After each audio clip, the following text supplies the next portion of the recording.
Here comes the, y'all don't really want it like that. Yeah, here comes the, no, here comes the.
Oh man, I'm so sorry, y'all. I lost my phone for just a second. I definitely needed that to be able to communicate because I am going to be having a special guest on the show today. I might have two, depending on the turnout and depending on if he can finish the show early enough because he is having the Atlanta Falcons and Seahawks preview on his channel. For those of you guys that know who I'm talking about, well, if you know, then you know. If you don't, you might find out later on. But yo, for those of you guys that are new to this channel, what is going on, y'all? It's your boy, it's your host, Calvin-Domingo, aka Steezy A. Smith, and I'm so sorry once again for the delay. I know it is a little late here on a Tuesday night, but I just wanted to take some time to talk some Seahawks football. I know a lot of you guys have a lot of things that you want to get off your chest. I know a lot of you guys have a whole bunch of takeaways and just a lot of questions and comments. And I've talked to a lot of Seahawks fans over the weekend and after the loss. And so, I kind of wanted to use this time to just, catch up with some of y'all, to be able to just chop it up with some of you guys, to get some of your thoughts and your takeaways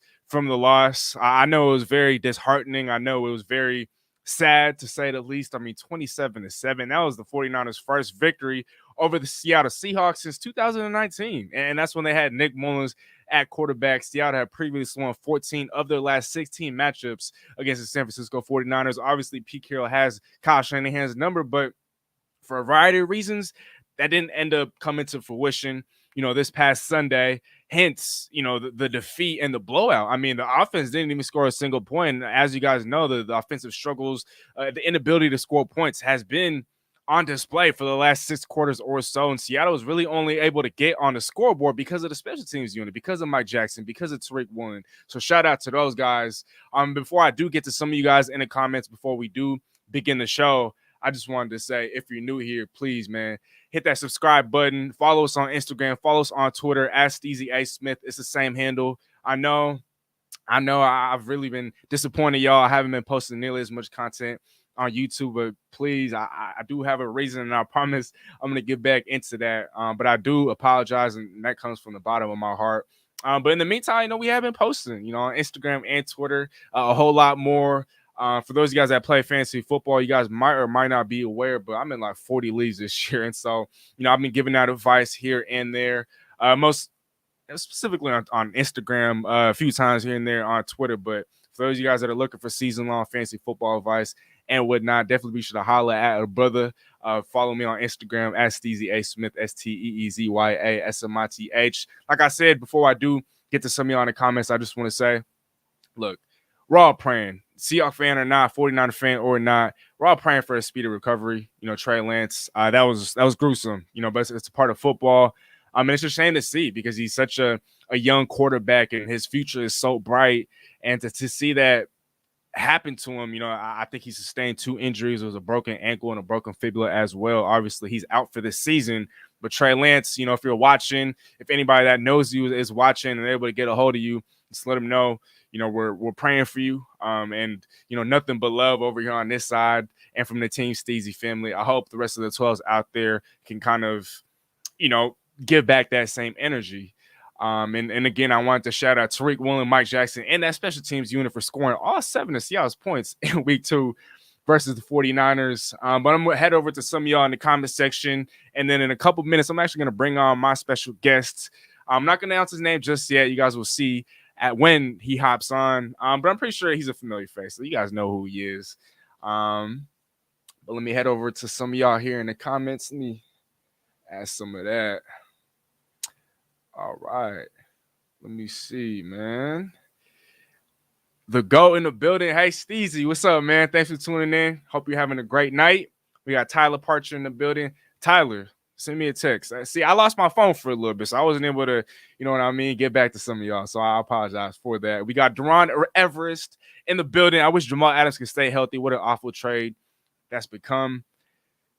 See, I'd hate to speak on Jamal Adams, in that regard. I understand, the return on investment has been minimal, to say the least, or at least relative to what Seattle did give up to acquire him. But I think it's too late. I mean, it's too early to say that it's become an awful trade. Yes, so far, the return on investment hasn't obviously been what we would like. But, I mean, let's not forget, y'all, and I understand the Seahawks didn't go very far that season, but he did break the single season sack record for a DB in his first season on the team, despite not having played a full 16-game seasons. And he was looking good in week 1 against the Broncos. It's just very ironic that he got injured sacking his former quarterback in Seattle, and it's very unfortunate. But, I think it's too early to make a statement like that. Let's just pray for a speedy recovery, and let's pray for the best version of Jamal when he does come back.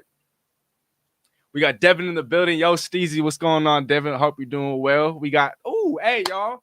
And again, on Instagram, on YouTube, please be sure to follow and subscribe to the 32-Bit Network, a network that I've been, working with, a network that I've been signed to for the last couple of months now. I don't know if you guys have seen, but, I've been able to conduct interviews with NBA reporters, NFL reporters across the NFL, across the NBA. And with 32-Bit, it's a great network. They also offer a bunch of different channels, a bunch of different content. It's not just football. It's not just sports. It's not just fantasy football. There's a whole bunch of other content that you can find on there. So please be sure to show us some love at 32-Bit on YouTube and on Instagram. I promise you won't be disappointed. We got my guy Sajin in the building. What's up, Steezy plus 12s? I hope you're doing well, Sajin. All glory to God as always. And, my brother in Christ, thank you for always tuning in and showing love. Ain't nothing but love over here. He said, let's go to commercial. We'll be back after these messages. Back to you, Steezy. Not cheap. What's up, Steezy in Cali right now with the fam? The time difference is killing me. Yeah, you from Atlanta. I know that, right? So instead of it being 10:55 p.m. where you're at, it's 7:55 p.m. You got Cali is on Pacific time. And so, I appreciate you for tuning in wherever you're at. Not Chief, you are my guy. So, thanks for showing love. We got Andrew Sun in the building. What's up? Let's ride, Seattle. I love it. I love it. I love it. We got Zuko Sama in the building. What's up? What's up? What's up, Brody?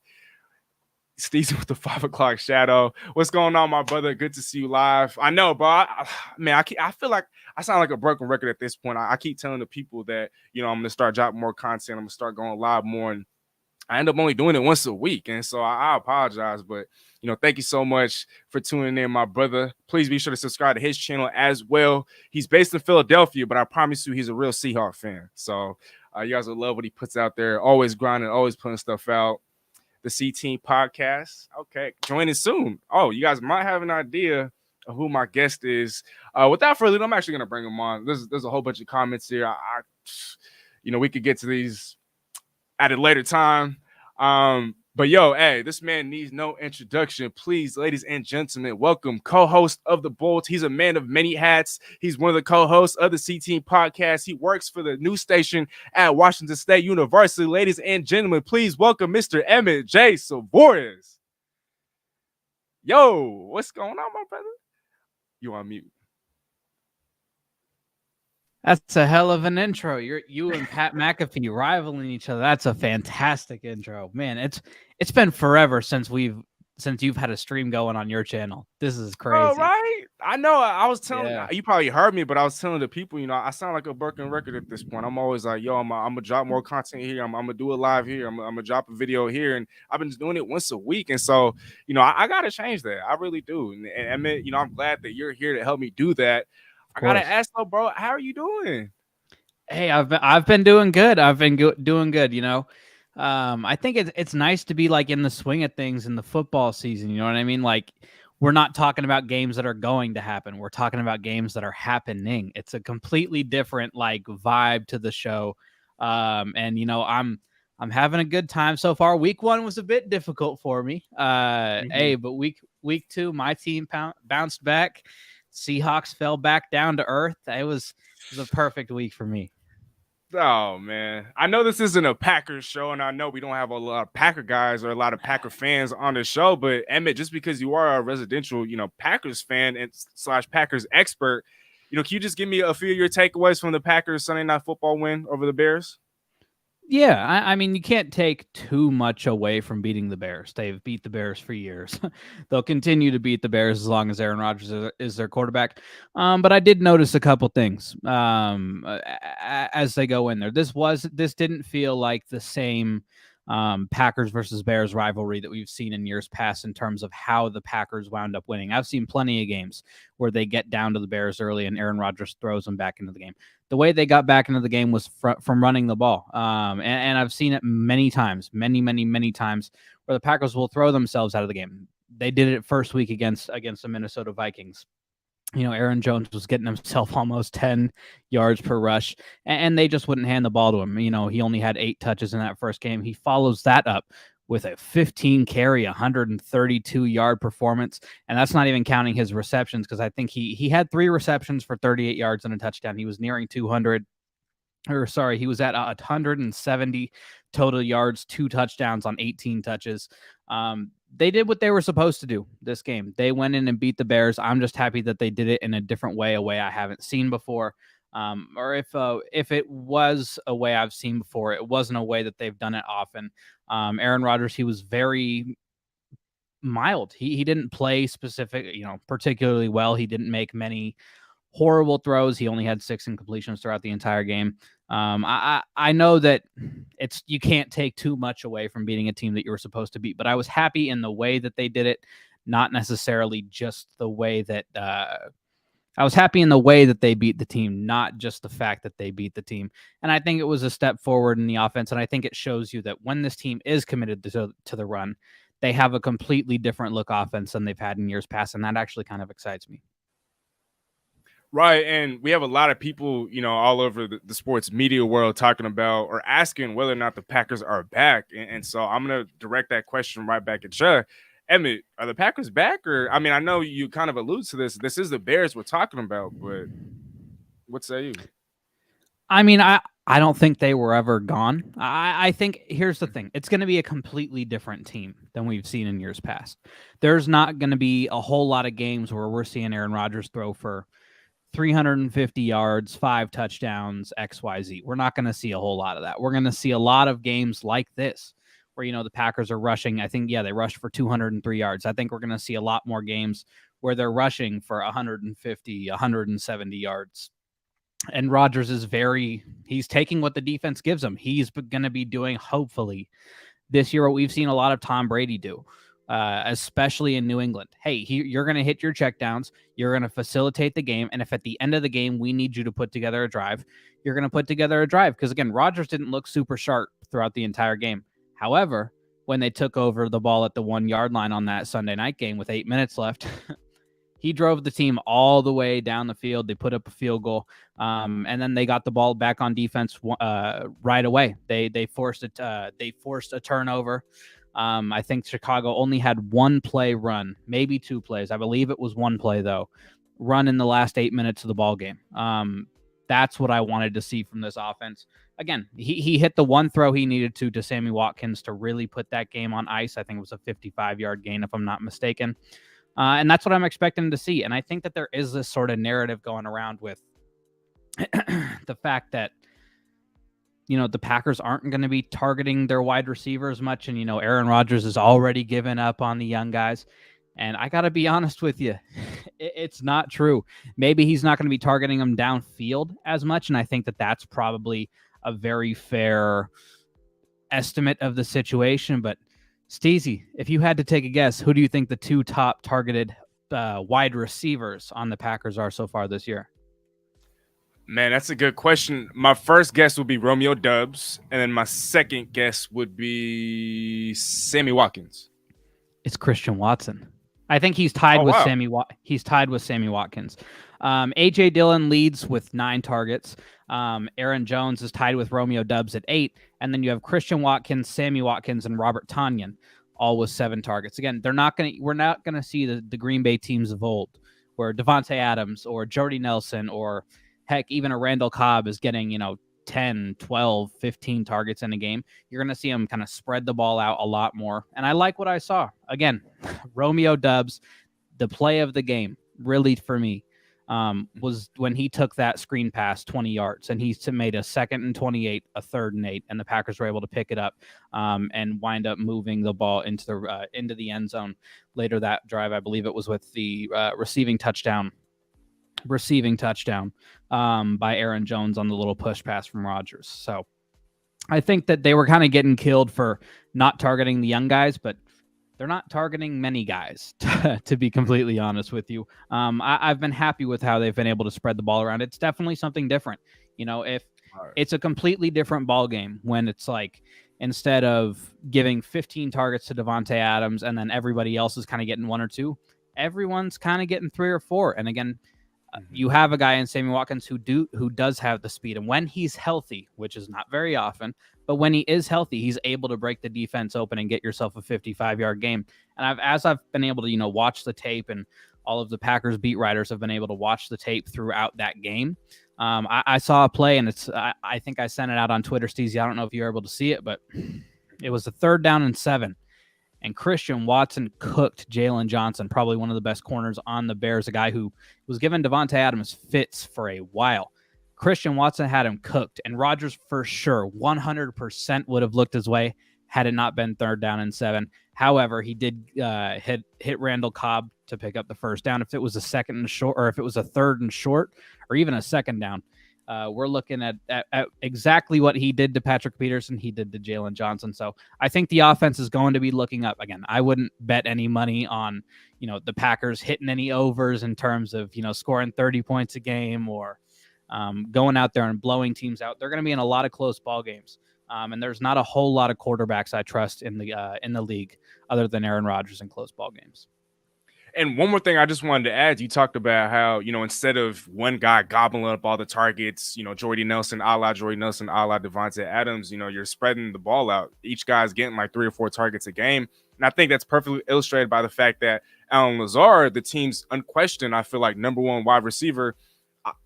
I think he played the highest percentage of the snaps amongst the wide receivers at 81.8%. And on the day, he finished with two catches on 3 targets for 13 yards and a touchdown. Yep, exactly. And so if you're #1 wide receivers, spending that much time running routes, but only getting that many targets, it's like, it's not a lot of volume to go around. But I think, with the Romeo Doubs or with the Christian Watson, if they're able to accelerate their development, a little faster than the Packers, expect, then maybe that changes. But I mean, you have AJ Dillon, you have Aaron Jones, and I don't see why the offense shouldn't run through those 2 guys, right? Exactly. No, exactly. And I think that one thing that I saw throughout the game, and I tweeted it immediately, I watched the first half of the first drive, and I automatically knew exactly how this game was going to go. Aaron Rodgers, I think it was 2 of his first 3 passes, targeted Kyler Gordon, rookie cornerback out of UW, Kyler Gordon. He's going to be a fantastic player in this league. I'm going to start out by saying that. He is going to be fantastic. Most of those UW corners have always been fantastic. But Rodgers went at him, and he had a rough day. I think he was thrown at 10 times, 8 completions, including the touchdown to Lazard. I think he also had 5 missed tackles, and including multiple times where he missed contain on the outside. The Packers, they were picking the guy, and Rodgers has done this multiple times. I mean, Steezy, you know this as good as anyone. In that 2019 playoff game with the game on the line, who was Rodgers picking on against the Seahawks? He was picking on Ugo. He was picking on the rookie. And he does that very well. And I think especially if you look throughout the NFC, there's a lot of young secondaries. The Rams is really the only one where there's not a whole lot of like super young people. But I think that the Rams have a very inexperienced secondary when playing together. Because if you look at it, Jalen Ramsey, yes, obviously he's a cornerstone. And I believe they have Troy Hill back as well. But their safety spots, right? No John Johnson. Eric Weddle came back for the last little bit last year, and then he wound up retiring. The Seahawks, obviously, I don't think that they're going to be in contention for a Super Bowl or deep into the playoffs, but they're another team who has young corners. Obviously, the Tampa Bay Buccaneers have young corners and safeties. I think that you're going to see that, and you're going to see a lot of that from Aaron Rodgers and the Packers. They're just going to have to pick their matchups. They're not going to be able to just have, line Devontae Adams up on whoever and, maybe he'll get the best of their #1 corner. They're going to have to look for matchups. And I think that Rodgers is one of the best guys in the NFL at doing that. Man, that brought back terrible flashbacks. Ugo Amadi, I just remember him getting torched over and over and over again. Just him on an island with Devontae Adams in the slot. Yep. Like, what was going on there? Like, oh my gosh. So yeah, Aaron Rodgers, I mean, like you said, I mean, he does that alongside the best of them. And so, man, who could blame him? I mean, you take advantage of the matchups on the football field, right? And exactly. So, yeah, I mean, wow, Ugo, I mean, we had someone over here. All right. Tackman Clan Killer. First of all, I just want to say thanks for being in the building. He said Ugo was garbage. Good riddance. He actually got traded twice in the preseason. Seattle initially traded him to Philadelphia for J.J. Arcega-Whiteside, who currently resides on Seattle's practice squad. If not mistaken, he actually found himself on the Tennessee Titans, towards, I think it was right before the preseason ended. I think Philadelphia was on the verge of cutting him, but then last minute they found a trade partner in Tennessee, and he's a backup over there. So we'll see what he does. But I mean, Tennessee got blown out 41-7, man. So, sheesh. But hey, I know you guys came here for some Seahawks talk, not Packers talk, not NFL talk. So without further ado, let's get right into this quote. I thought that this quote, you guys can't see it fully, or this probably isn't the best view. Let me pull it up here. Maquanje Diggs, one of the best players on that Seahawks team, regardless of offense or defense. And man, I don't know if you saw this, but here's the quote. It's not the full quote, but he said, quote unquote, I don't see why we would be riding high. Everybody down us anyway. We shouldn't be feeding into all the hype anyway. Obviously, we're not that good. And that's what he said post game after that 27-7 loss to San Francisco. Before I get your guys' reactions and thoughts, for those of you guys in the comment section, and before I, put my own take, Emmett, did you hear about this? And if you did, what's your take and how do you feel about this? Yeah, no, I saw the quote and immediately the first thing I did, because I get, at least for most of my NFL news, I use Twitter. First thing I did was bookmark that because if it snuck past you and it snuck past Noah and it snuck past Dylan, I was for sure going to use it on the Bolt. Listen, I think I think he was for sure frustrated, right? That was a game that should not have, at least from on the outside looking in, right? The San Francisco 49ers lose their starting quarterback. The San Francisco 49ers don't play particularly well, especially you look at the second half of that game. I think that it was just a very frustrating game. But on the other hand, I think the way it's a quote, and Steezy, you and I, being in journalism, we both know this. That quote, just obviously we're not that good. You can use that and it can, again, go 100 different ways, right? We can talk about it. Obviously, like he doesn't think that the team is that good. The way I took it, especially with the way he said it, is he's like, we're not that good in terms of we are not good enough to be feeding into the hype about ourselves. So, I mean, I don't have any major reaction. I don't think that there's going to be some shift in the locker room. I don't think that the Seahawks are, all of a sudden going to be falling apart because Quandre Diggs says that we shouldn't be feeding in, or that you guys shouldn't be feeding into the hype, or they shouldn't be feeding into the hype after beating the Broncos in week 1. But I do think that he, makes some good points on kind of the Seahawks performance in that week 2 game against the San Francisco 49ers. I think you came in and you almost saw a little bit of a different game, right? I mean, only 14 rushes for the Seattle Seahawks, only getting 36 yards, so they weren't super effective on the ground, but it's not like they were much more effective through the air, right? Geno Smith, he was very high completion. He was 24 or 30.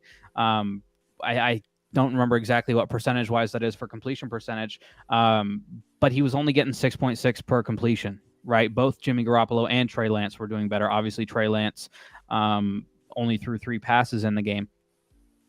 But I think that there was just some mind-numbing play calling, right? I mean, I think the second it happened, in our Bolt group chat, we were immediately talking about the pass by DJ Dallas, right?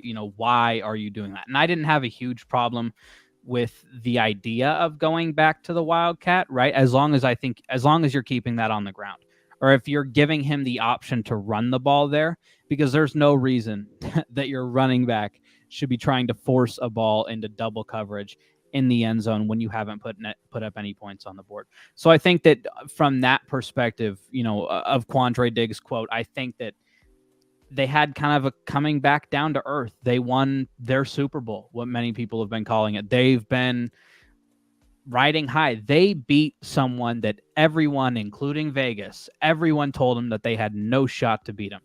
And they beat him. And I think that they were feeling themselves a little bit, right? Obviously, at Geno Smith, they wrote me off. I didn't write back. Stuff like that. I think this was just a coming back down to earth game. I don't buy too much into Quandre Diggs' quote in terms of, the team falling apart over this. I think that it was just athletes are emotional. You put everything you have into the game. Sometimes you don't win. Sometimes you have a frustrating day at the office. Theirs just happens to be on national TV in front of millions of people. And so you're going to get quotes like this when really I don't think that there's too much to read into it.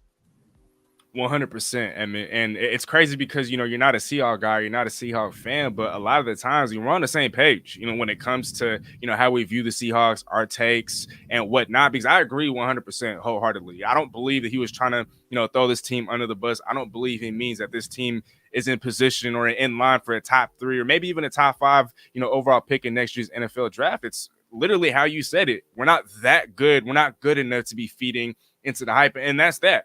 The only reason why I found it to be significant was because I've seen a lot of Seahawks fans and Seahawks media members blowing this out of proportion. You know what I mean? They're talking about how this could potentially, like you alluded to, not just tear up the locker room, but maybe you have guys, talking behind each other's backs. You have guys giving up on the season. You got guys thinking this, thinking that, thinking this, talking, you know what I mean? And so I'm not placing nearly as much stock into like other Seahawk writers and beat reporters and even just fans. But, I'm glad we look at it the same way. That means we don't have to spend as much time on it. But I do want to ask, though, while we're still on that, if you don't think they're that good, or if we agree, right?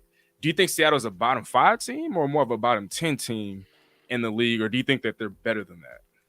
I'm just curious. I went into this season wholeheartedly believing they were going to be bottom 5. Bottom 5. But I think bottom 10 is probably. I think that being in that team 20, 26 to 23 range is probably where they're going to wind up. I think you take a look and They have a hole in the roster in the biggest spot in all of pro sports, and that's quarterback. There's not a whole lot of teams win without having that quarterback. And I think that part of the thing with their roster is, for the first time in a while, they have a lot of young talent. And the bad thing about young talent is there's going to be growing pains. Obviously, the end product is going to be worth it, right? I think we saw in week 1 the upside of that Seahawks offensive line. That was the best I've seen a Seahawks offensive line perform against a good pass rush in a very long time. I think we've seen some good performances for them against teams who, don't have a top 50 pass rusher on their roster. But they performed very well on that end. And then I think you saw, last game and even a little bit in that first game, the cornerbacks, it's going to be growing pains, right?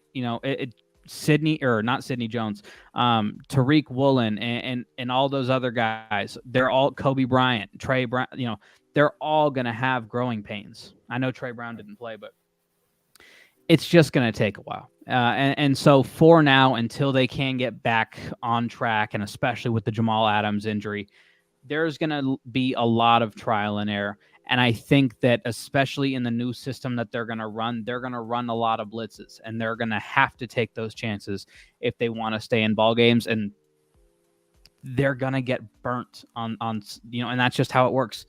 Every risk you take is not going to pay off.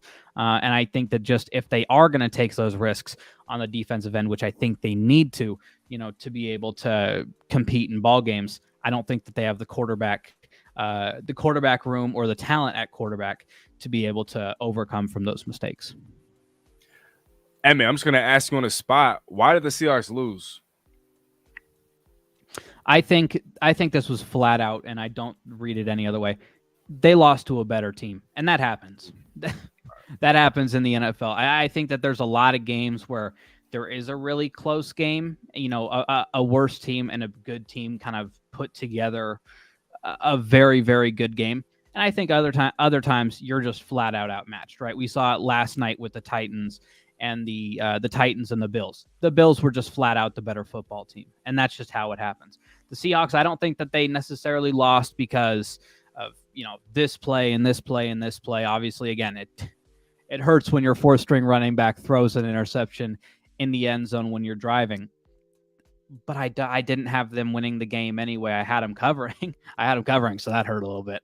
But I think that their roster, at least right now, they have talent. The talent's just a little too raw, and until they mature and grow within the system, I think it's going to take them a little while to finally, be able to, as a team, string together, 6, 7, 8, 9 wins, and to get to the point where they're going to be back in that playoff picture.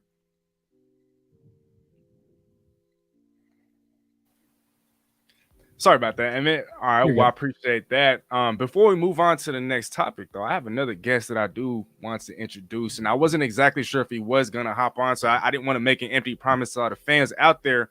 But again, this man needs no introduction. He is a man of many hats. One of the primary reasons why, Noah and I actually got into this whole YouTube thing. You guys know who he is. Again, he needs no introduction. Please welcome the voice of the Seattle Seahawks, Mr. NorbCam. Voice of the Seattle Seahawks. Well, that's pretty heavy, man. But hey, I'm glad to be on here. I haven't done a collab with you, man, and it's been a while. So I'm glad to be on here with you on your show. And Emmett, it's good to meet you here virtually. Wow. No. Thank you so much for taking the time. I mean, I know you just got done doing an Atlanta, Falcons and Seahawks collab, and so I wasn't sure if you were going to be able to make it. But yeah, it has been way too long. I don't remember the last time we talked Seahawks football, and so I'm glad we're doing it's it now. definitely way back in the off season, so it's been some time, man. So yeah, it's hard to believe we're two weeks into the season and still don't really know what our team is all about yet. It's a Jekyll and Hyde kind of team right now. So, but all I know is that this game is particularly. I have more at stake on this game because the guy I was doing the collab with, his name's Sports Live in the ATL. We've done a lot of collabs over the years. He's won a few. I've won a few. I got a couple of trophies that I've won because of bets that I've won. So these are my trophies, like the, to put on my Seahawks mantle. But he's coming up to the game this weekend. So I'm going to be showing him around town, giving a little tour of our city for the first time. But he's going to be sitting next to me as I'm live streaming from inside the stadium. And we're going to be basically reacting side by side. I've never done that before next to a rival fan. So we're going to be watching this game, trash talking it up. It's going to be a blast. And we have this wager.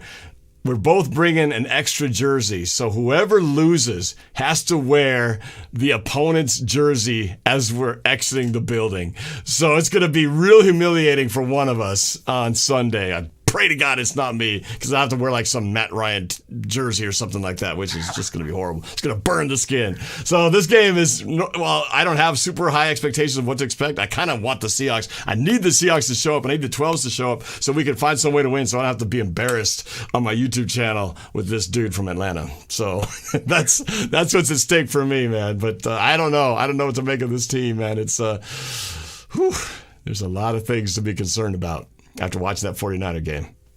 100%. And Norb, I mean, you said something that I kind of want to circle back to. You said you hope that the Seahawks fans and the Seahawks themselves show up this Sunday.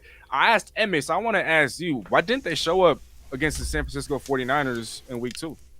Well, I do this music prediction video every year where I kind of go game by game and I give my wildly crazy prediction of how I think the season's going to go. And so far, I'm 2-0.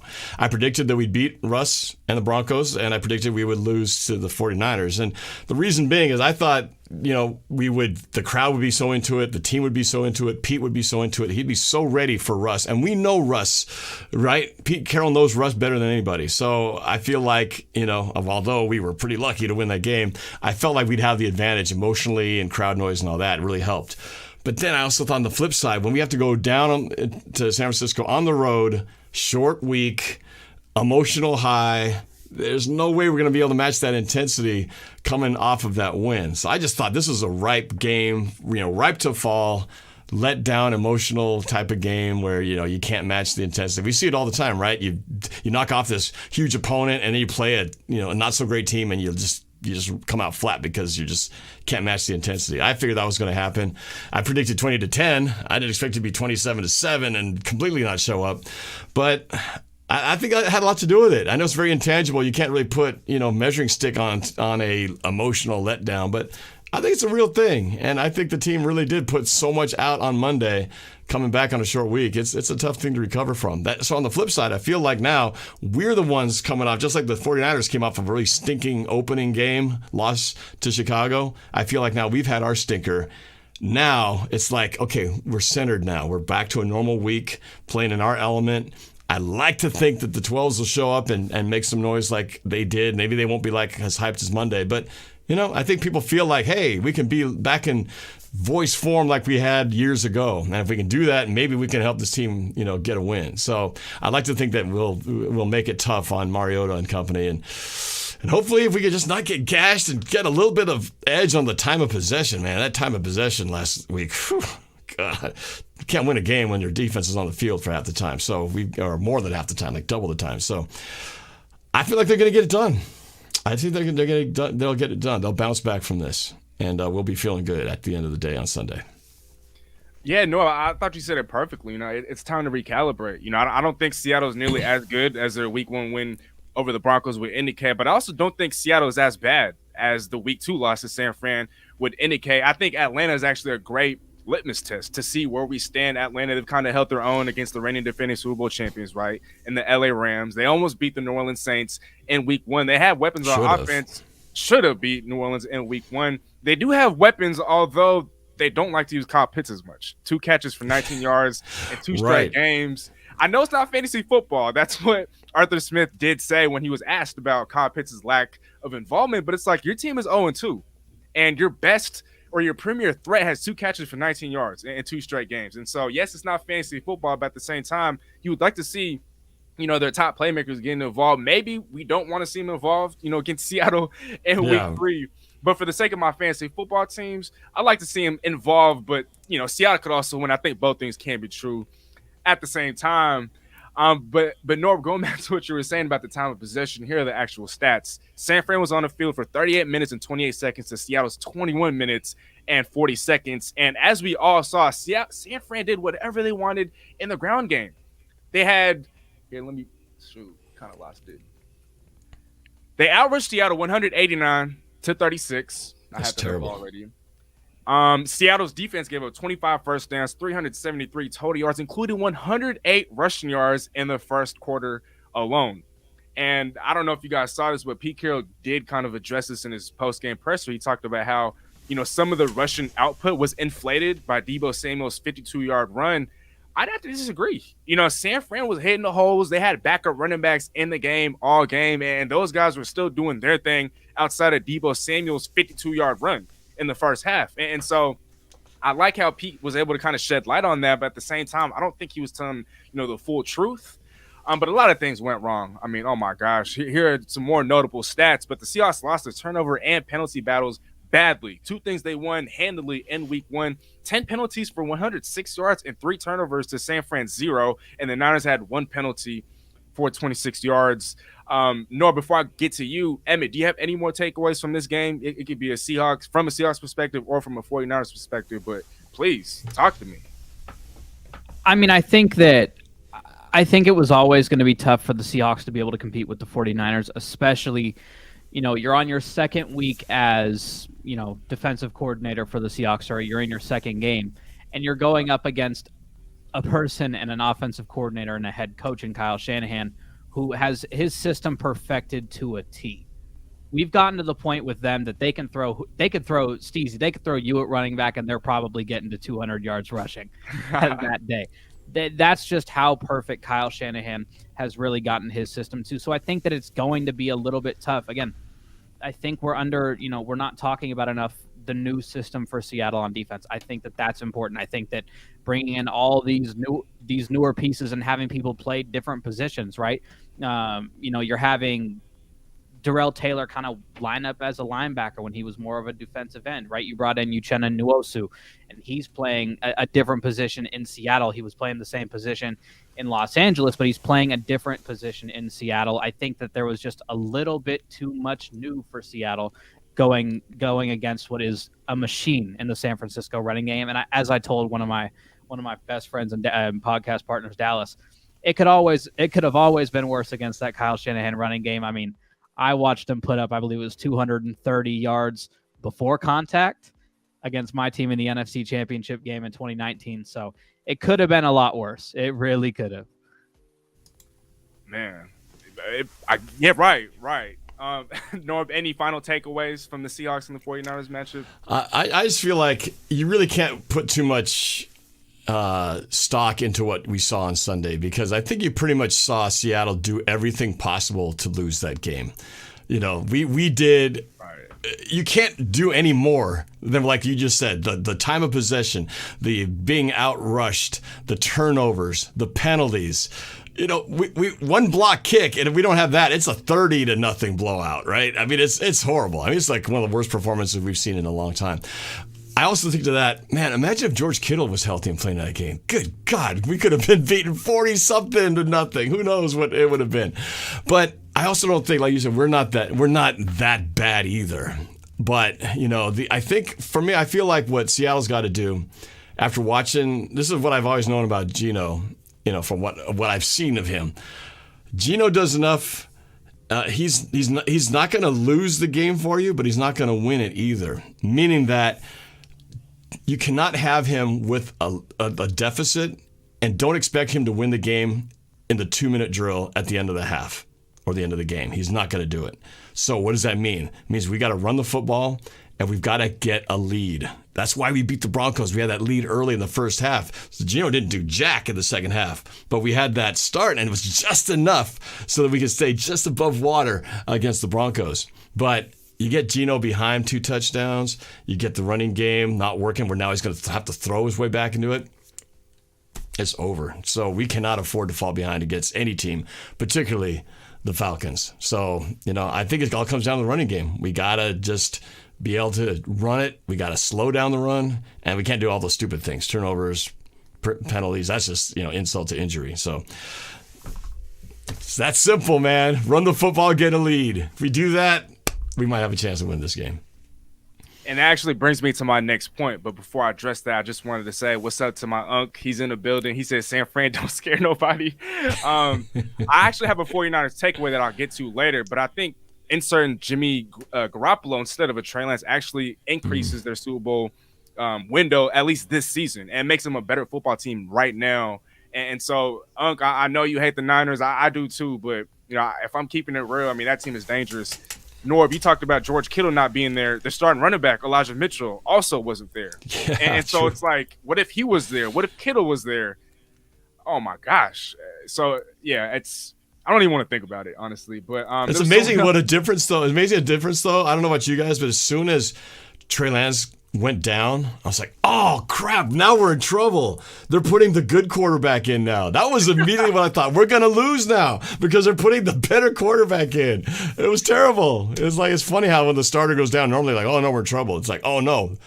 They're not in trouble. We're in trouble because now the good quarterback's coming in. It's crazy how that all works out. But you're right. They got a better shot at the championship with Jimmy Garoppolo than Trey Lance, assuming Garoppolo can stay upright. He's also got injury history, too, so... Right, because that's kind of, it hasn't necessarily been a given, right, these last couple of years. And real quick, though, Reflect the Sun, you've been in the chat for a while now. I just wanted to show you some love. Thank you for always tuning in. Just wanted to kind of shout you out there. Our middle is soft, no doubt, is what they're saying. Right now, that's standing to be true.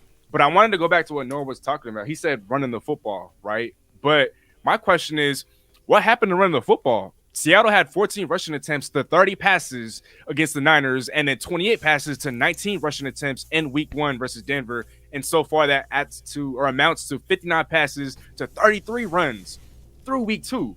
And I understand Geno Smith, as you guys can see down below, in the ticker, he's completing 81% of his passes, but he's also completing under 5.5 yards per pass, which is also very perplexing because why put 4 running backs in a Wildcat and have one of them throw the ball when you have a quarterback that's completed 81% of his passes and who's only thrown 2 INTs in 6 regular season games for the Seattle Seahawks, one of which wasn't even his fault. Y'all remember when Tyler Lockett fell against the Rams in Week 5 of last year? That counted as an INT, and so it looks bad on Geno Smith.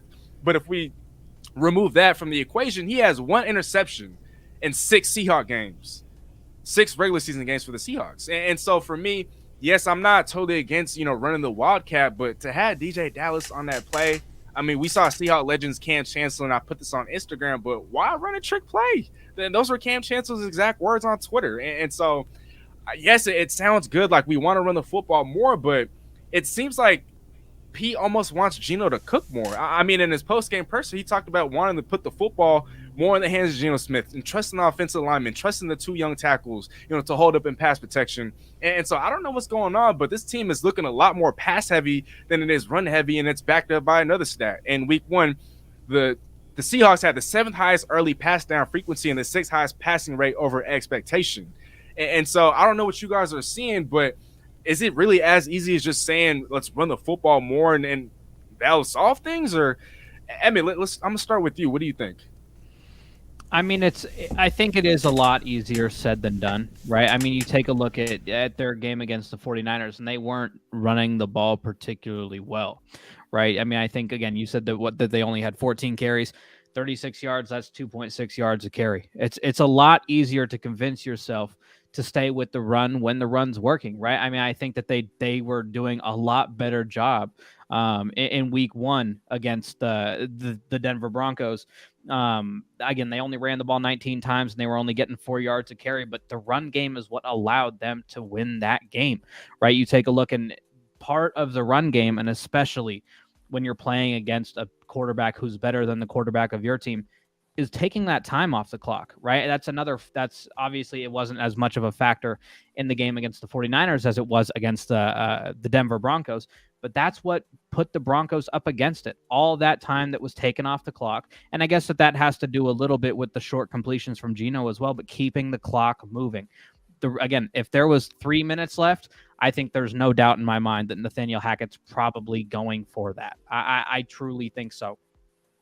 The run game puts a lot of pressure on the other team, especially as the game goes on. It doesn't get easier to stop the run. It gets a lot harder to stop the run, right? Because they're exhausting all these resources to go up and try to stop it.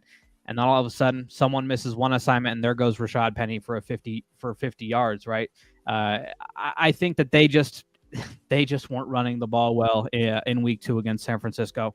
And I think that they're going to have to be able to run the ball pretty well against the defense that isn't super great in the Atlanta Falcons, right? I think that they've both weeks they've kind of gotten slaughtered on the defensive end. They're giving up 6 yards per play. And then offensively, that's not like they're anything special as well. So I think that controlling the ground game, controlling the trenches, that's going to be the key for the Seahawks to be able to go back and win this game at home against the Atlanta Falcons. Norb, anything to add? Well, I just think, it's the stats through 2 games is kind of misleading sometimes when you look at, basing everything on what the numbers say. And, I mean, let's look at the way the first 2 games went. We had the lead. We threw the ball quite a bit and, relatively balanced in the first half, but then we didn't do anything in the second half. But then against the Niners, we fell behind early. And, of course, you know what happens when you fall behind early. And the 49ers have a great run defense. And they were really, I think, challenging us to okay, we're going to make you have to beat us in the air. And, of course, when you're playing from behind, you have to throw it. So I think we didn't have much of a choice early on in San Francisco because this bad start we had, we kind of had to throw the ball around. So, I don't think they could really execute probably the game plan of running it more if they, unless they had just been more efficient, they could have converted and maybe had more opportunities. But falling behind like that, again, it's the same reason why if we fall behind early against Atlanta, it's going to be big trouble. So, yeah, I just think they've got to stick with it, and because it's like you said, it solves so many things in terms of time of possession, keeping your defense off the field, but you got to run efficiently, right? You can't just run it and get nowhere, which sometimes happens. But I like what Rashad Penny's one of those guys that, like you said, Emmett, is that when sometimes he's no Chris Carson, he's no Marshawn Lynch, so he kind of gets tackled pretty easily in the front line. But if he breaks through, once he breaks through, he can be gone. He just has that speed, like one cut, and he's off. I think watching Kenneth Walker in his debut, I felt like he was trying to make up for lost time. It seemed like instead of running vertical, he was always trying to find that extra little step to find a corner or break around, and I think it kind of trapped him into spots where he ended up losing yardage instead of just taking what he could get. So I think Kenneth Walker was trying to do a little too much, make too much happen on every carry. So if he could just run, kind of just play his game and just kind of keep these guys moving downfield and vertical, I feel like the run game will be much more productive. So I like it, though. I think it's going to be a good combination. He finally got into the game. He's still getting his feet wet, but I think it's going to look better. I just have this feeling that these 2 guys are going to look really good pretty soon once everybody's kind of on the same page and got some of the rust knocked off. So I'm excited. I think they're going to show some flashes of greatness in the run game. I think we're going to go back to going, there's the Pete Carroll offense. That's the running game we've always complained about, but now are happy to see. I think we're going to see that this week. I just have this feeling that the 2 of them are going to finally get on the same page and, healthy with the rust knocked off. It's gonna look good. I feel optimistic about that. Right, and I'm right there with you, Nor. But I just wanted to ask, and I'm directing this question towards the both of you guys. Knowing Pete Carroll, do you think that part of the reason why Seattle has been so pass heavy in these first couple of games is because he's trying to justify, I guess, not having Russell Wilson in town? Like, we're able to implement a pass heavy attack with a quarterback not named Russell Wilson, and so is this him being petty, or am I reading too much into it? Norb, I'll let you go first. Let me go on. Well, I don't know. I'm trying to think about that. The way we came out firing in the beginning in the first half of the Broncos game, I thought the game plan was fantastic. The way they rolled them out, the way they spread out to multiple receivers, obviously really used the tight ends, got our 2 touchdowns through the tight ends. I was feeling almost like, hey, yeah, let Geno cook, right? And then second half showed up, and then all of a sudden, where did that all go? So we really haven't seen it since that first half. So I don't know if there's a push agenda on that, or was he trying to show Russ something like, yeah, we don't need you, Russ. There could have been. I wouldn't be surprised. Pete Carroll says every game is like a championship opportunity, but I think Pete had a little something extra for this game. I do think he wanted to be able to stick it to Russ in the subtlest of ways. And so I think he did probably insert a few more, pass plays than he might normally go through in his regular sort of scenario. So I think he's going to get back to his basics, because we know Pete Carroll's a defense and a rush guy. And I think he's going to get back to that, hopefully starting with this game. And as long as we don't fall behind where we're suddenly 2 touchdowns behind and we got to throw our way back into it, I think he'll stick with that. But yeah, I think there is. I think there was a little bit of a, let's show Russ up a little bit, show that we don't need Russell Wilson to throw the ball here. It sure looked like in that first half. Right, and Emmett, before you go, and you guys probably saw this, but after that Monday night victory over the Broncos and Russell Wilson, Pete Carroll went on the Pete Carroll Show on the Seattle Sports Radio Network the very next day, and he talked about how, when Russell Wilson goes to his left, he does this and he does that, blah, blah, blah, blah, blah. The stats show this, and, we didn't do a perfect job, but we did, a decent enough job. That's not verbatim, right? But that's pretty much the essence of what he was trying to say. And so when I heard that, I was like, that's very uncharacteristic of Pete. You know what I mean? He's just not, you don't usually see the pettiness. He's just not like that. And so when I heard that and I saw, some of the stats that favored more of a pass heavy attack, I started to connect the dots, and I was just like, is he taking more shots at Geno's or at Russell Wilson, via Geno Smith? And maybe we're seeing that through the stats and whatnot. But at the same time, I am the type to kind of overthink things. Emmett, help me get my mind straight. Like, am I reading too much into this? Like, what's going on? If you're reading too much into it, I am as well, because I was watching the first half of that game and I thought the exact same thing. It felt like they were passing the ball a lot despite Russ. I will say for the 49ers game, I think that they panicked a little bit. And I think that they panicked for good reason. Obviously, you're not going to win many games rushing for, not even 2.5 yards a carry. And so I think they thought they had to throw the ball to be able to do that. Again, this season, Geno Smith, I think you talked about it. What was the stats in terms of passes to run so far? Let me pull that up real quick. It's like 50 something to 30 something. 59 to 33. But yeah, 8 of those 33 rushing attempts were Geno scrambles. So we could say 59 passes to 25 actual run designs.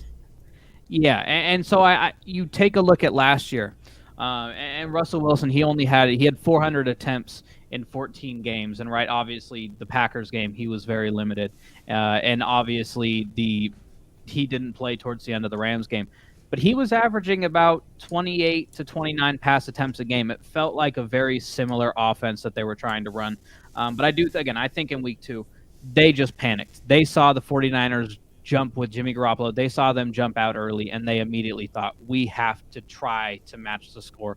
And the fastest way of matching the score is through the pass game, because not very many teams, I'll say it over and over and over again, the only team that has a explosive run game where you can count on them scoring points time and time and time again is the Baltimore Ravens. No one has a weapon like Lamar Jackson at quarterback.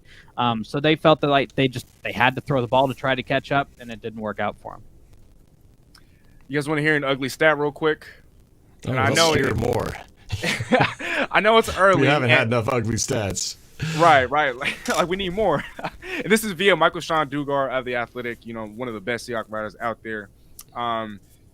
So the league average in number of plays ran is 118.7. Right now, the Seahawks are dead last with 96 total plays run in 2 games. And so for me, it's just like, it's astonishing. And there was a whole lot of ugly in that loss to San Fran. I mean, we already talked about the DJ Dallas throw. Geno Smith doesn't throw a lot of those picks, but he tried to throw into double coverage, and so that was his first pick of the season.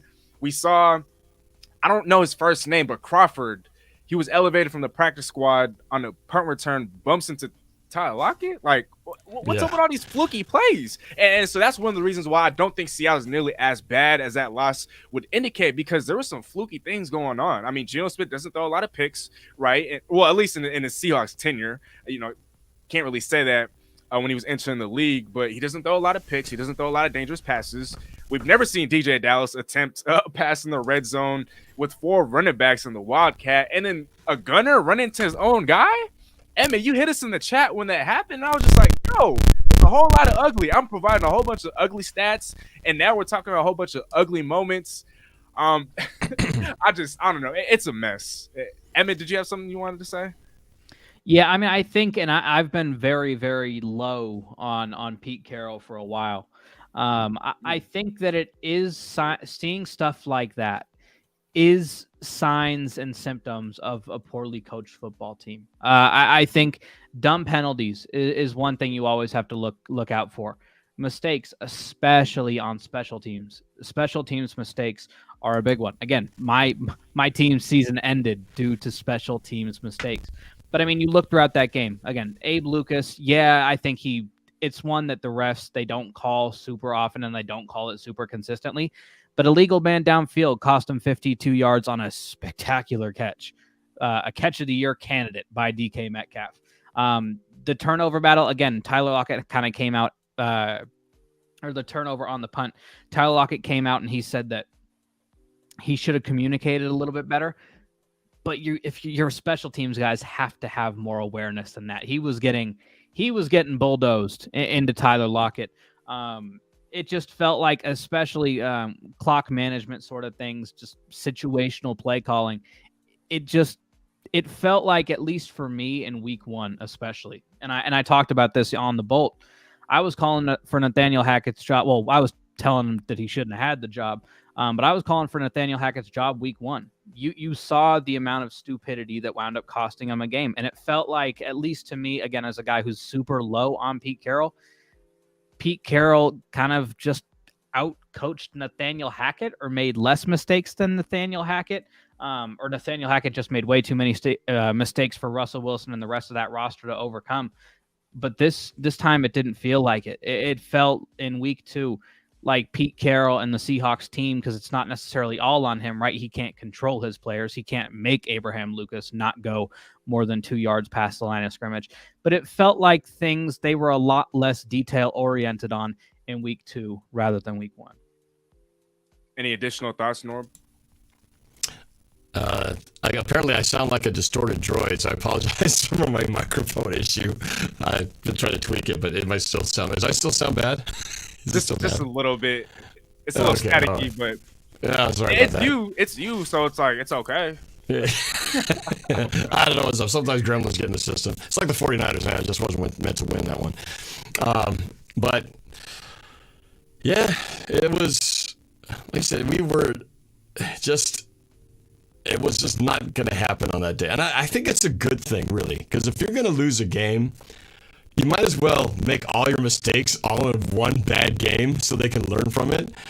And hopefully, the offensive line will, now Lucas is going to know not to run down the field, and get called for illegal man downfield.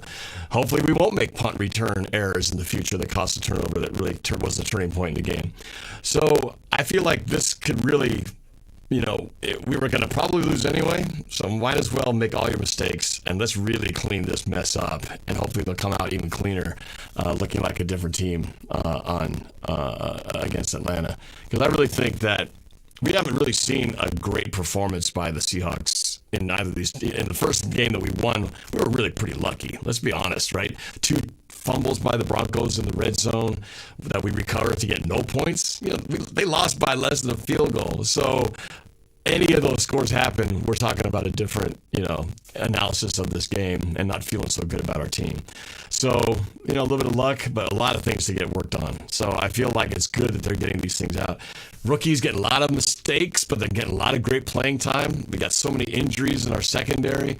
So these guys are getting good experience, and we're going to make mistakes. There's going to be a lot of PIs, a lot of things, but they're going to be better for it. in the future. So I feel like it's good. It's a good time to be making these mistakes right now. And the fact that we had that one game sort of benefit when everybody lost in the NFC West, it gave us a little buffer. Like, okay, we got a little learning buffer now to have a trash game. So now, hopefully, now that we're all kind of even, let's clean things up and kind of start what our real season should look like. And I feel like it's going to look better against Atlanta. I just have this feeling we're not going to look as bad as we've been so far. Not going to be great. Not suddenly going to look like 2013, but we'll be better than what we've seen so far. So I think that's what I'm counting on. Well, that's the spirit. I mean, speaking of the Atlanta Falcons, I am going to be hopping on an Atlanta Falcons Seahawks preview tomorrow on the Smitty Sports Machine channel, one of the OGs of Atlanta Falcons sports, all things Atlanta sports, actually. So if you're still in the building, I just want to say what's good, Unc. Thanks for tuning in. I have one more quote that I want to touch on, and then we'll have a quick preview of the Seahawks and Falcons matchup, and then we'll wrap it up. We don't have to spend too much time on this, but I thought it was interesting because also in this post-game presser, like I alluded to earlier, this is what P had to say, quote unquote. After 2 weeks of watching Geno play, we don't need to hold him back at all. Geno has got his game ready to go. We need to trust him and maybe give him more opportunities and stuff. And so I'm not exactly sure what that means or what that entails because, the games have already been very pass heavy, right? And so does that mean 90-10 pass to run? 80-20 pass to run? Because right now it's kind of been like 60-40, 75-25. And I know it's kind of also been out of necessity, but I'm curious to hear your guys' thoughts. And I kind of wanted to put DK's stats through week 2 because so far he has 11 catches on 13 targets for 71 yards and 0 touchdowns. And I've had this quote down below, but quote unquote, we've got to make sure the ball is going to DK down the field. We gave him a shot. He makes a great play. We've got to make sure the tight ends are involved getting the ball more. We know that they could play, and we love the heck out of them. We just got to make sure. I'm not going to read the whole thing. It's down there. It's too long. But whoever wants to go first, I'm just kind of curious to, hear your guys' thoughts on what's your interpretation of what Pete Carroll is saying here. Like, what does this mean to you? If it's okay with you guys, let me grab this one because I'll have to jump off after this. So I apologize for I'll have to make an early exit. But what I think it means is I don't think it necessarily means he's going to get more throwing quantities. He's going to throw more. But what I hope it means is that he's going to throw more downfield. Like you said, you brought up that whole, he's had a high completion rate, but everything's short. Everything is, short yards per pass average.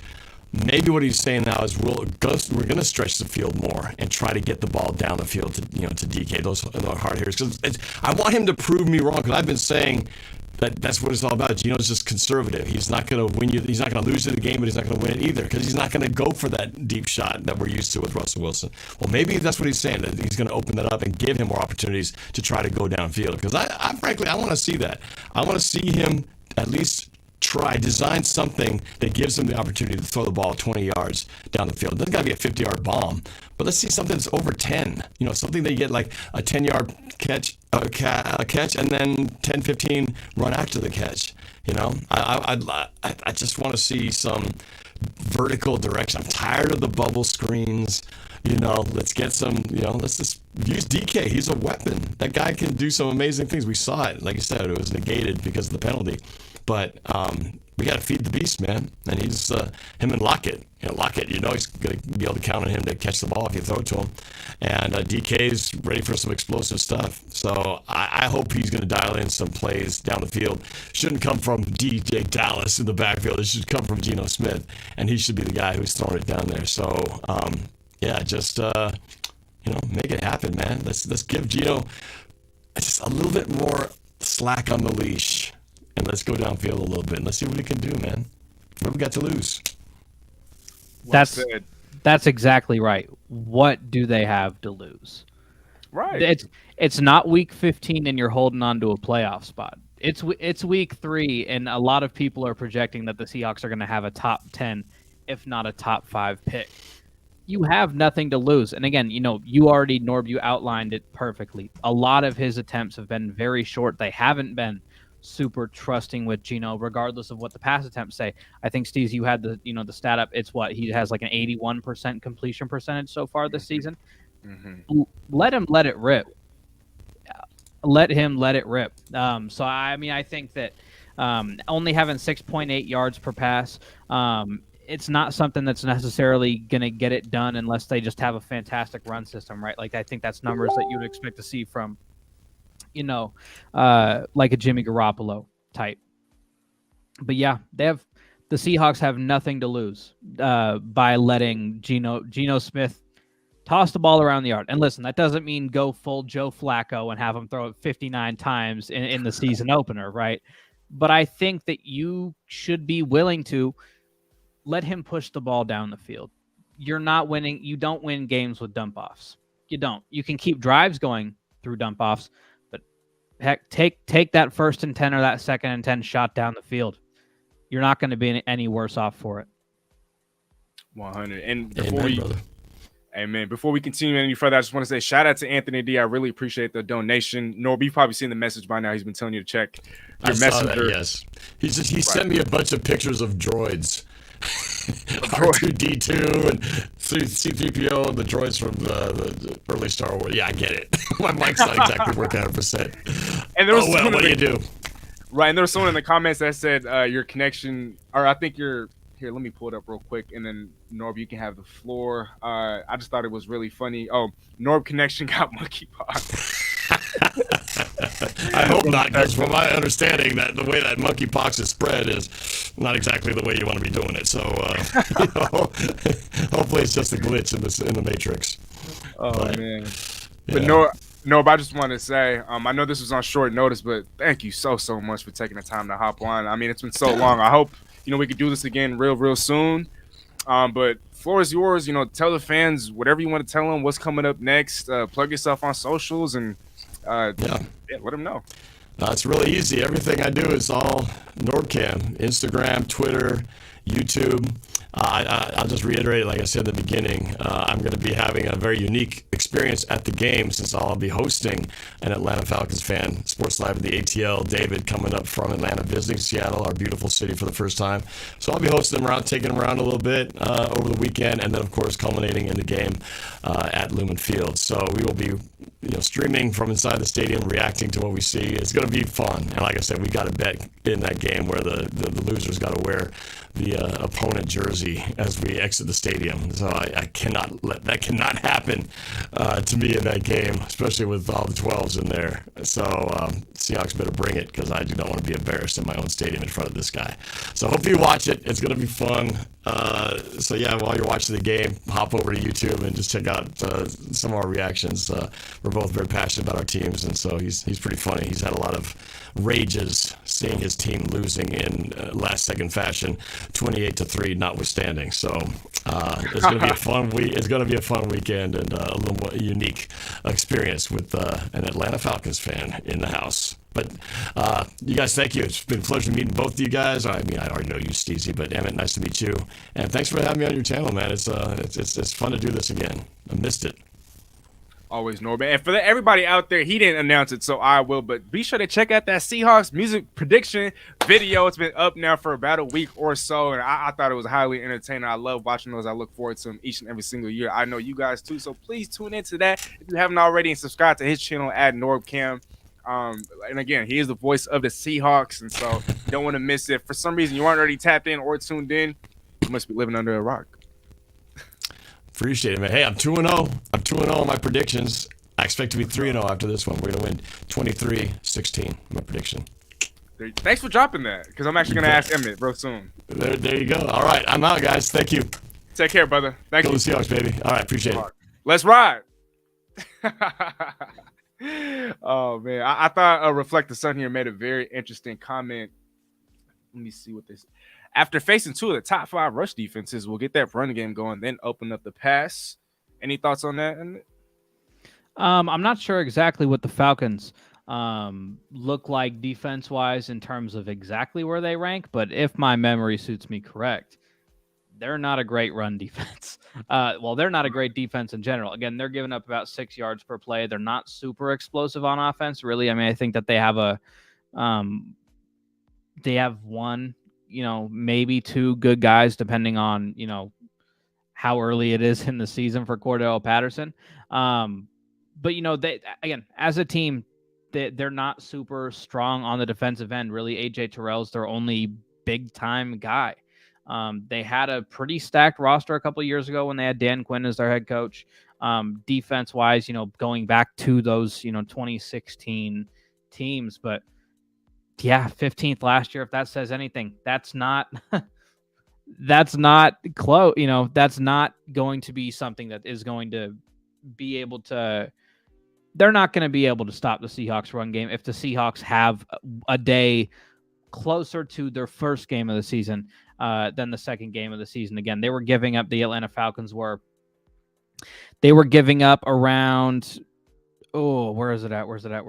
Sorry, I'm trying to find the old stat. Yeah, they were giving up almost 132 yards per game last season. Right. And again, they haven't been extremely fantastic on the defensive end this season, right? Obviously, they were getting smacked by the Los Angeles Rams before they made a comeback because the Rams took their foot off the gas.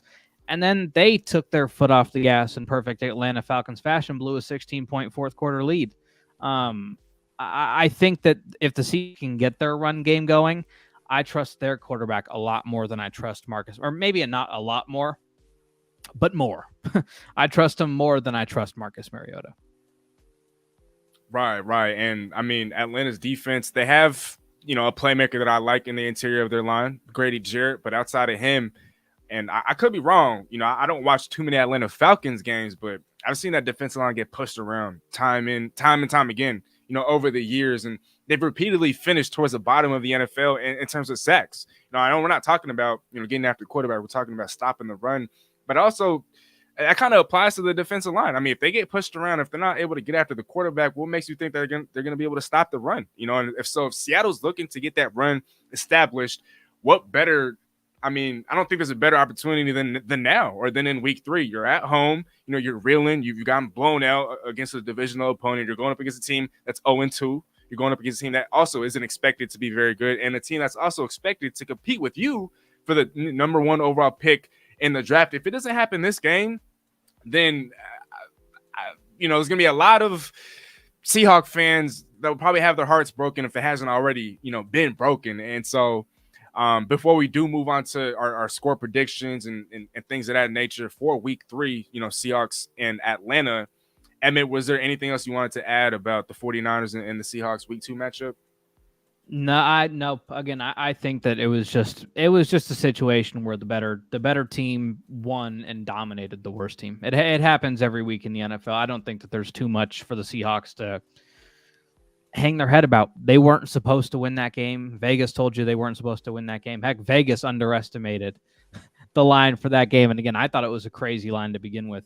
But yeah, I truly do think. Really, Steezy, really on beat with Arif Hassan, not joining up with your Vikings fan brethren, huh? Joining up. Are you familiar with Mr. Hassan? He is I follow him on Twitter. I do. I try to follow a beat writer or a couple from every team just so I have a good feel for what's going on. But hard to follow Packers and Vikings beat writers on the same day. Those games they get rough. They get rough. Hey, no doubt about that. I mean, we all know about the rivalry, and I'm so sorry for putting it out there while you were talking. I was just kind of scrolling through some of the comments.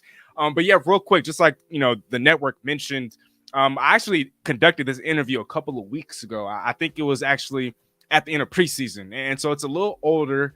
But we've had some issues and whatnot. But yeah, that interview is dropping tomorrow morning, I think around 8 or 9 a.m. Eastern time. And so it's going to be real early on the West Coast for y'all, but it's going to be dropped on the 32-bit network /channel. Be sure to be on the lookout for that. I couldn't find his comment because the actual comment that I was looking for was from Noah, from our good friend Noah, host of the Boelt, which airs weekly on his channel at Noah Bolter TV at 6:00 p.m. Pacific time. Please be sure to subscribe to his channel.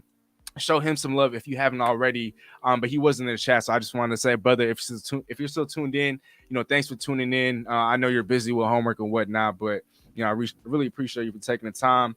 My brother, Emmett, you said you didn't have anything else you wanted to say about the Niners and the Seahawks, and can't blame you for that. And so let's look ahead.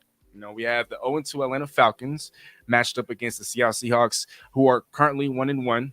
It will be on Fox at 1:25 p.m. Pacific time this Sunday, September 25th. I know Norbert kind of gave his game prediction and whatnot. You've kind of talked about it a little bit yourself. I'm not going to drop a score prediction because I'm going to do that later in the week. So I'm going to just leave that up to you. But if there's any nuggets, any stats, any tidbits, just anything you want to bring up before you drop your score prediction, please go ahead and do so. Yeah. I think the key for the Seahawks, as we've talked about, is they're going to have to be able to run the ball. The Saints beat them in week 1, and that they did get a 57-yard rush from Taysom Hill.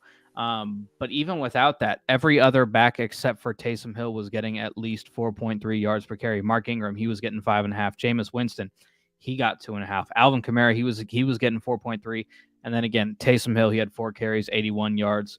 So he was getting just over 20 a pop. They were averaging almost 8 for the game. Then you look, and the Rams, on the other hand, stats-wise, it doesn't look great. Cam Akers, 15 carries, 44 yards, not even 3 a pop. Darrell Henderson, he had an okay afternoon, 10 carries, 47 yards, 4.7. Their rushing stats are skewed because of a minus 26 or a 26-yard loss from Brandon Powell, so their stats are a little bit skewed. But the front for this team, for the Atlanta Falcons team, they can be got. They've shown over years and years and years that they can be got. And I think Seattle has the running backs to be able to get them, right? I mean, you take a look and some of the running backs that have put up the best yards on them so far this year. Alvin Kamara, really good back. Darrell Henderson, really good back. And, they both play, or at least, Darrell Henderson does. He plays in the same system that the Seattle Seahawks are running.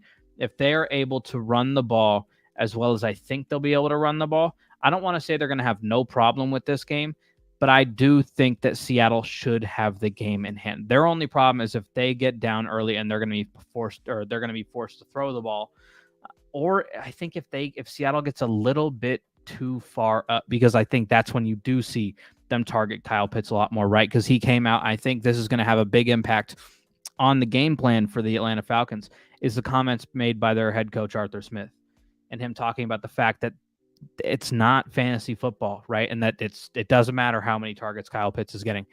I think the backlash from that is you're going to see them almost force feed Kyle Pitts the ball. And at least on defense, I don't see who matches up with Kyle Pitts. I think obviously you could put Jordan Brooks, or you could try to put Jordan Brooks on him.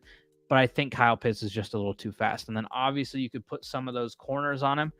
But I think Kyle Pitts is just a little too big. And I don't think you want to match him up one-on-one with Tariq Woolen, because I think that's a really rough test for a man only playing in his 3rd NFL game. But I think the Seahawks I think they're probably going to win. If I had to take a wild guess, this is one of the few wins I had them getting this season. I didn't have them beating Denver, for what that's worth. But I think that this is one of the games, and I think it's probably this game and the Jets game are the only other two where I think that they have a quarterback advantage, and that just depends on how you feel about Zach Wilson. But I'm going to take the Seahawks in this game. I don't know what the line is if we were doing any sort of betting odds, but I think that the Seahawks are going to get it, and it wouldn't shock me if they won by 7. I'm not super high on the Seahawks offense, but I think I'm even lower on the Falcons offense. I'm going to keep this one in the teens. I'm going to go the Seattle Seahawks. I'm going to go Seattle Seahawks 17, Atlanta Falcons 13. All right. And we have, I actually put a couple of them out there. We have, I think, 3 or 4 people also picking the Seahawks. We have, let me see here, Syjan, 23-17 Seahawks. Reflect the Sun making a bold prediction. K9 and Rashad Penny's coming out party 31-17 Seattle Seahawks. Allen in the building 27-24 Seahawks. We got Syjan saying good show. Appreciate that, my brother. Just about wrapping things up here. Tackman the Clan Killer 187-23-17 Seahawks. We got Unk here. We need a true stud center that will be here for 10 years. Need a quarterback that will be a sensation. Need another linebacker and a wide receiver. And Emmett, to your point, we have Tackman over here saying, I swear tight end coverage is a nightmare if you got Jordan Brooks. Yeah, I mean, coming out of college, I mean, one of Jordan Brooks' biggest weaknesses was his inability or his inconsistency in coverage. And you would think with a guy that's as fluid, as athletic, as fast, as quick as Jordan Brooks, that he'd be better in coverage. And that just hasn't been the case so far. I mean, he's great at stopping the run. When you blitz him, he's great at getting after the quarterback. He's great at many things, but in terms of coverage, I think not only is Reflect the Sun predicting a K9 and a Rashad Penny breakout game, I'm going to predict a Kyle Pitts breakout game as well, because if Kyle Pitts is going to be matched up against Jordan Brooks, Cody Barton, another linebacker that struggles in coverage, in space, if he's going to be matched up against those guys, against Josh Jones, one of the starting safeties who took over for Jamal Adams, Quandre Days will be able to hold his own, but matched up against the other guys, this is going to be Kyle Pitts' coming out party. And not just for the sake of the Atlanta Falcons, but I've been beating this drum for a while now for the sake of my fantasy football teams. I got him on a whole bunch of my fantasy football teams. I invested a lot of stock in Kyle Pitts, and so far my return on investment has been very minimal. And so I'd hate for it to happen at the expense of the Seahawks, but I think two things can't be true. The Seahawks can still win while Kyle Pitts gets his numbers. And I'm just a little worried, because if the Atlanta Falcons are willing to properly use him, and they have a whole bunch of weapons. I mean, Drake London has looked like a sensation so far. Cordero Patterson had that week one, where she just looked very explosive. They have weapons. And so if they're able to take advantage of that, if Marcus Mariota is going to be able to scramble like he did against the Saints in week one, and Seattle finds themselves falling behind, I don't know if Seattle can keep up, because, you know, you talked about it. You don't trust the offense. You don't trust them in a shootout. You don't trust them to go back and forth, to go mano a mano with another team's offense. And so if the Falcons are able to figure things out offensively and get their playmakers involved, I'm not exactly sure I see Seattle being able to keep up. That said, though, like I said, I'm not dropping a score prediction. I'm not predicting one team to win or another. I will do that later in the week. I wanted to get Emmett on. You know, I wanted to get Norb on. I wanted to get your guys' thoughts. And so before we do wrap up the show, though, I'm so sorry, I forgot. I did look up the betting odds, and the Seahawks right now are favored by 1.5 points. Yeah, so I'd take that. I'd take that, and I would take Seahawks money line as well. I agree with you. I agree. I'd take the Seahawks money line. I wouldn't put a lot of money on it, because I think that, no offense, Steezy, but I think that we are watching two bad teams play football. No, you're right. And I think anything can happen when you're watching two bad teams play. I mean, heck, we've seen bad teams beat good teams. I mean, gosh, I think the bet I was the most confident in last year, it was the Chargers versus the Texans, if you remember that one. And yeah, Justin Herbert didn't play. Justin Herbert looked horrible, and the Texans, I think they blew out the Chargers. Yeah. I'm pretty sure they blew them out. So don't put a whole lot of money on it, because I'm no betting expert, and my picks this year have been bad. But if I had to pick a team, I'd take Seattle minus the 1.5. I'd also take a money line.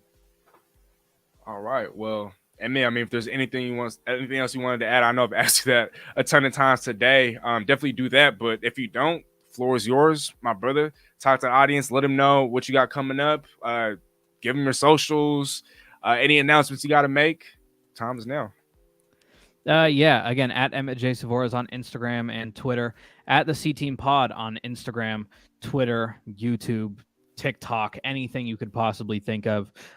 We got a podcast episode. We were supposed to drop it this morning. I was stressing out a little bit, so we pushed that back. We got an episode coming out tomorrow. We're going to talk about everything that happened in week 2. And then on Thursday morning, we are going to make our week 3 predictions video. We're going to pick all 16 games. We're going to pick a couple of games that we really want to focus on. We're going to give you all of our picks. We're going to give you all of our picks against the spread. So if you're into betting or anything like that, please tune in. They're going to be, I believe, I do not know exactly the time for our show on tomorrow, but I do know that Thursday it's going to be 10:45 a.m. Pacific Standard Time. We're going to go till about 11:30, 11:45-ish. Again, at the C Team Pod on YouTube, Instagram, Twitter, TikTok, at Emmett J. Savoras on Instagram and Twitter.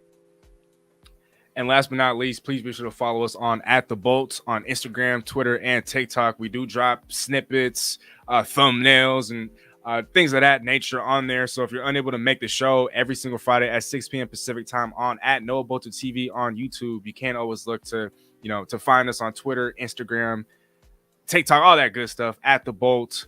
And again, please be sure to show my man some love, my brother some love. We go way back. I love having you on here, bro. Definitely going to have you on here a lot more often. Today was fun. But again, though, C Team Podcast at Emmett J. Savoras on Instagram, all those social media handles.